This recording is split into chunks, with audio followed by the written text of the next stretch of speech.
So, the other day I was in a, how do I put this? Altered state of mind. And I got the brilliant idea to analyze the defensive strategies of every single rank in Rocket League. That is, if they even have a defensive strategy.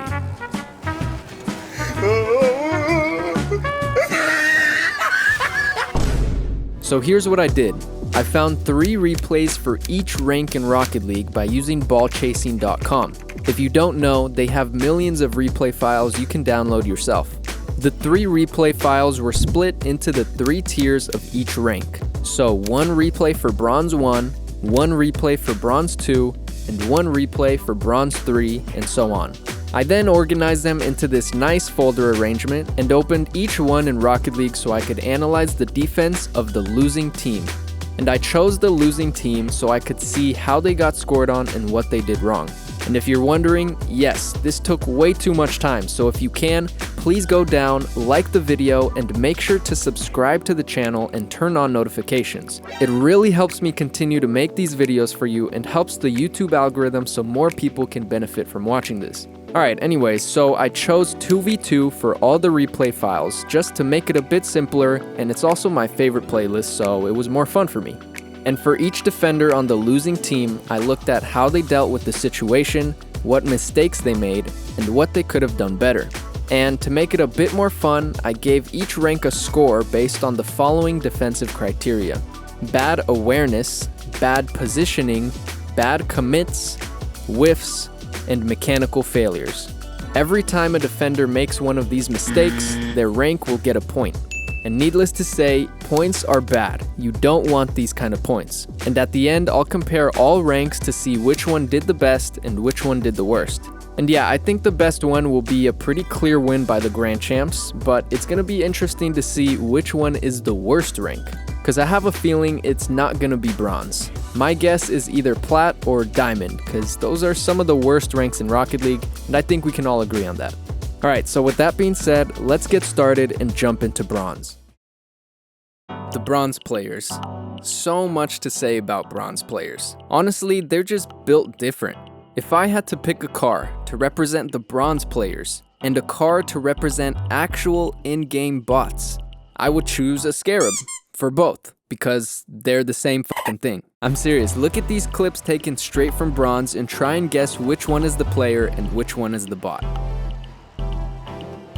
Well, they're both players, so now you see what I mean? 2 of the biggest mistakes I saw in Bronze were not using ball cam and not using boost. These are also the problems that actual bots have. But you know, no judging, I'm not judging. And these 2 mistakes I saw very often. Several plays on defense were just awful to look at, and one of the main reasons for this is everybody on both teams simply does not use their boost enough. Players are slow to every ball, slow to fix mistakes, slow to go for saves or commits, basically slow to everything. And a big reason is they're not using their boost. Bronze players also seem to rarely switch between ball cam views, and that goes for both ball cam on and ball cam off. Some players have ball cam on and never turn it off, while others have ball cam off but never turn it on. Both of these are bad options, but having ball cam always on is definitely better than having ball cam always off. And unfortunately, I see more often that people are rocking the bad wrong option instead of the good wrong option. In other words, if you're gonna be a Bronze and refuse to hit the ball cam button, at least keep it on. Bronze 1, 2, and 3 were very similar in terms of the mistakes they made. The only real improvement I saw was using more boost at Bronze 3 compared to Bronze 1, but not by much. These 2 mistakes are still very apparent in every tier of Bronze. And it's also hard to give strictly defensive advice to this rank because it's just a complete mechanical mess.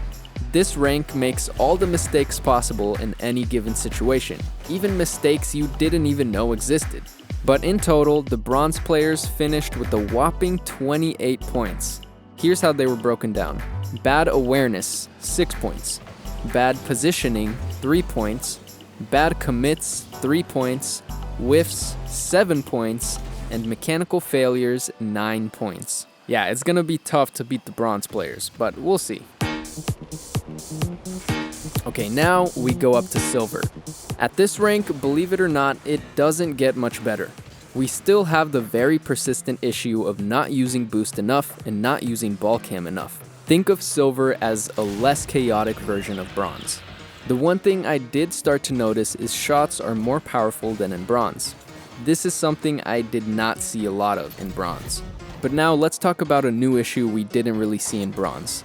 Right around silver is the time where players discover boost pads, and they will go for them even if it means sacrificing their firstborn child. Boost to a silver player might as well be a suitcase full of $1 million. That's how bad they want it. This means they will completely ditch their teammate while he's trying to defend an ongoing attack just to grab a boost pad. We also start to see very blatant bad commits. Silver players will go for every ball regardless of how awkward or how difficult of a shot it is. And they can avoid a lot of bad commits simply by moving their car around the play to get a better angle on the ball.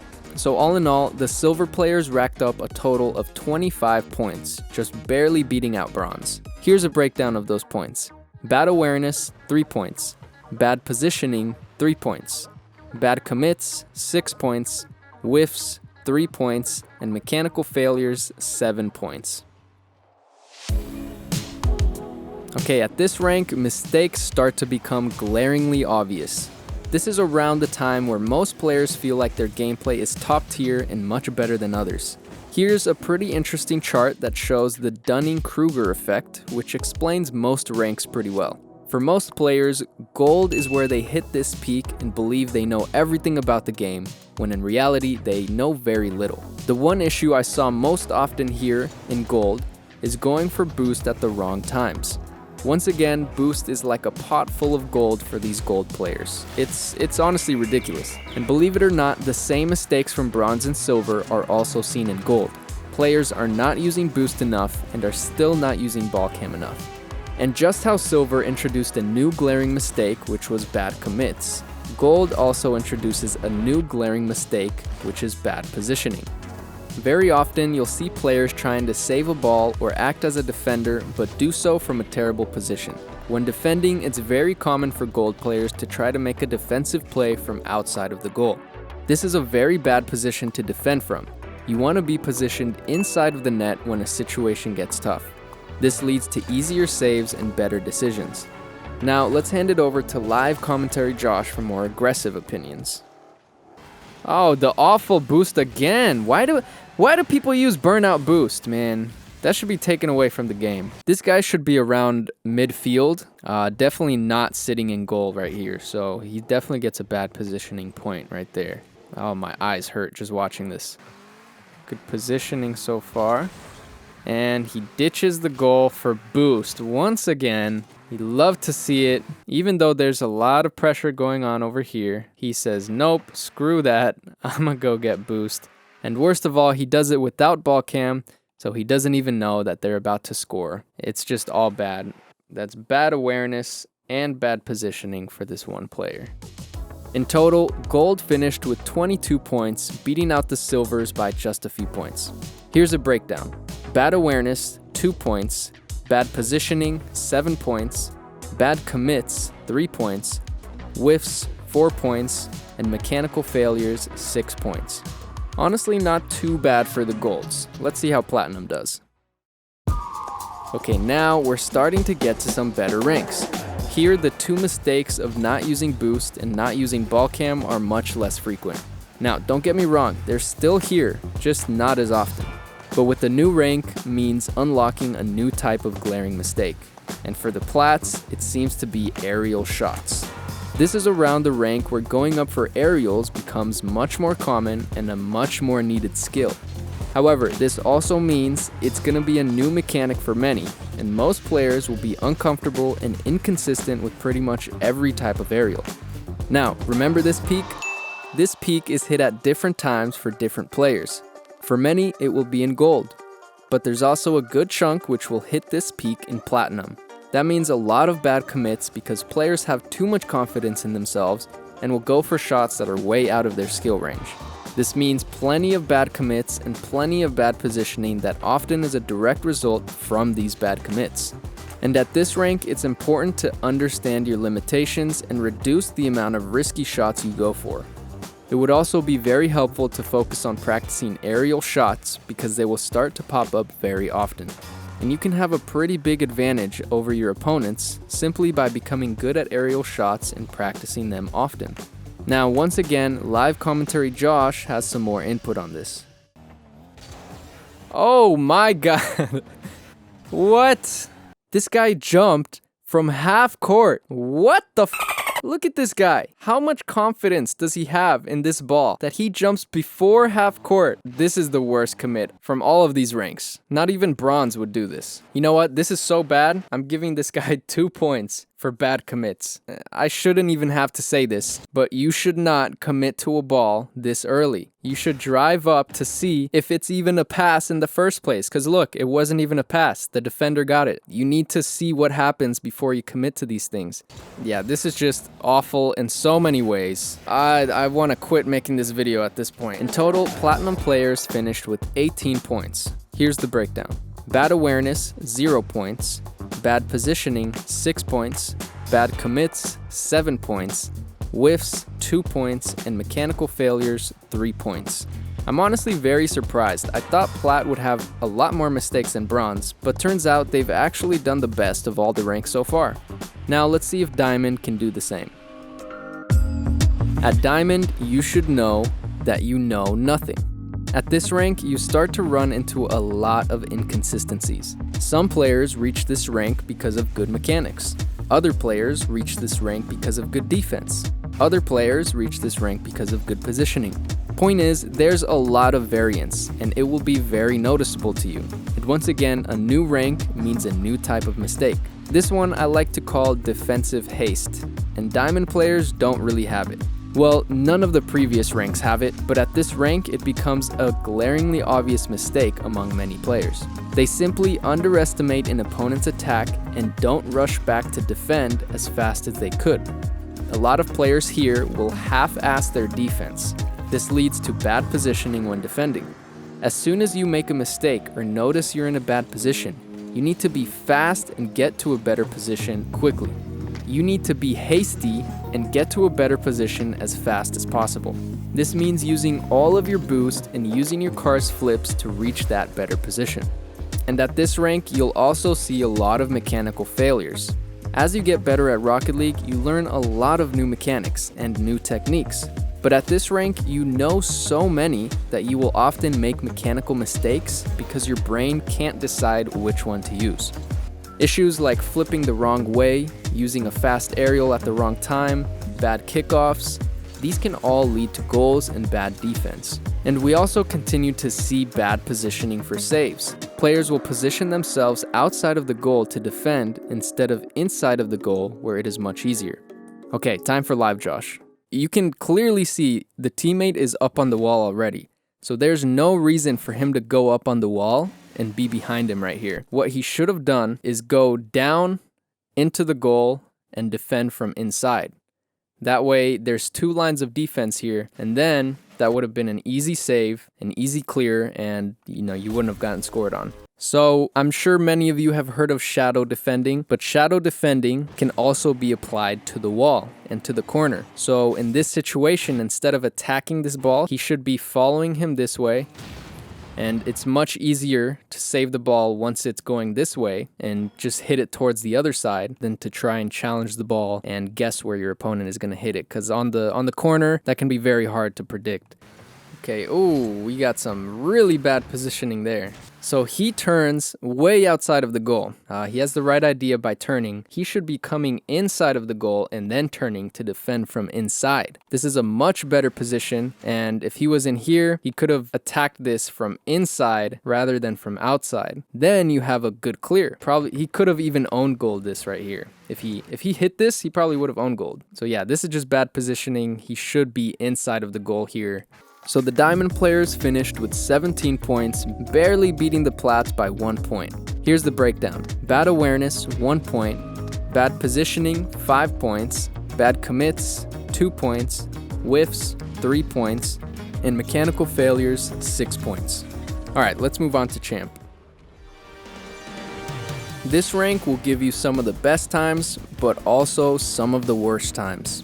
Somehow at this rank, players will regress to a mindset of gold or plat, while having the mechanics and card control of a champ player. This leads to some severe overconfidence, bad positioning, and bad commits. Just take a look at this clip at Champ 1, which is suspiciously similar to this play from Bronze. Yeah, it's bad. Overconfidence will make players go up for balls they have no business going up for. This often leads to double commits and bad positioning. Which brings me to the main struggle of champ players: defensive positioning. Champ players still refuse to defend from inside of the net and will continually make bad defensive plays from outside of the goal. In order to have good defense, you need to be comfortable defending shots from inside of the net. And at this rank, it becomes very obvious that many players have good enough mechanics to be great defenders, but because they don't position themselves inside of the goal, they concede many shots that could have been saved. Here's what Live Josh has to say. Pretty good clear. Ooh, that we could call that a mechanical fail. Oh my goodness. Oh my god. This is almost identical to one of the Bronze plays. If that doesn't explain Rocket League, then I don't know what to tell you. So this is something we also saw in Diamond. He turns, but he should be doing this from inside of the goal, right around here. This is a much better position, and if he was here, it would have been a very easy save. That right there is bad positioning by this player. Okay, oh, that's a pretty bad commit right there. So his teammate just goes for that, and his teammate, he's gonna keep trying to attack. There's no reason you should interrupt your teammate like this, especially when you have 0 boost. You're taking the shot away from your teammate, and you don't really want to do that, because now that you whiffed, the goal is empty. All in all, champ players finished with 19 points, which means they had more points than diamond and plat players. Yeah, I didn't expect that, honestly. But at the same time, it doesn't surprise me. All right, let's go to the final rank, the Grand Champs. We finally made it. The best rank in Rocket League, where there's 0 mistakes, everyone plays perfectly, and players only score double flip reset musty backboard double touches. Okay, yeah, not really. In this rank, there's still plenty of mistakes, but they start to turn into very advanced high-level mistakes. Once you're at the top, most mistakes seen at lower ranks don't really happen anymore. Most players have good mechanics, good positioning, good awareness, good ball control, etc. The mistakes I saw most often in this rank are lack of patience and lack of speed variation. As you go up in ranks, your speed increases by a lot. However, once you're at the top, you need to learn how to turn off that speed and turn it on at the blink of an eye. Variation in speed really isn't a skill you need to know at any other rank. This means knowing when to play slow and take your time, and when to go full speed. And I did see this skill in their offense, but not really in their defense. And this ties in with the next mistake, which is lack of patience. Defenders at this rank are not very comfortable having patience when saving difficult shots. Many of the goals I saw could have been saved if the defender simply had patience and waited a bit more, even though the situation was very intense. But this is where the difficult part comes in. You need to be able to have patience along with the variation of speed. That means waiting, not panicking, then turning on full speed at a moment's notice. So because of this, I saw a lot of bad commits simply because players did not have patience in difficult situations. To put it simply, mistakes at this level have to do more with Rocket League theory and the little things that make up good gameplay. In total, the Grand Champs only had 13 points, beating out every other rank, which I think we all expected. But now, let's switch over to Live Josh. So he gets boost, right? And at this moment, he goes directly towards the ball. And if you do that, you're just gonna get beat. In order to have any chance of saving this ball, you need to not go directly towards the ball, but go to where the ball is going. So instead of going to the right up there, you wanna go to the left and anticipate his shot to try and block it from here. Then in this position, you actually have a chance of saving this ball. And that's it. Putting the ranks side by side, we can see Bronze had the most defensive mistakes at 28, followed by Silver at 25, then Gold at 22, And surprisingly, Champ comes in next at 19 points, then Plat with 18, Diamond with 17, and lastly, Grand Champs with 13 points. So I think the moral of this video is, if you're Plat or Diamond, then congratulations, you're better than Champs.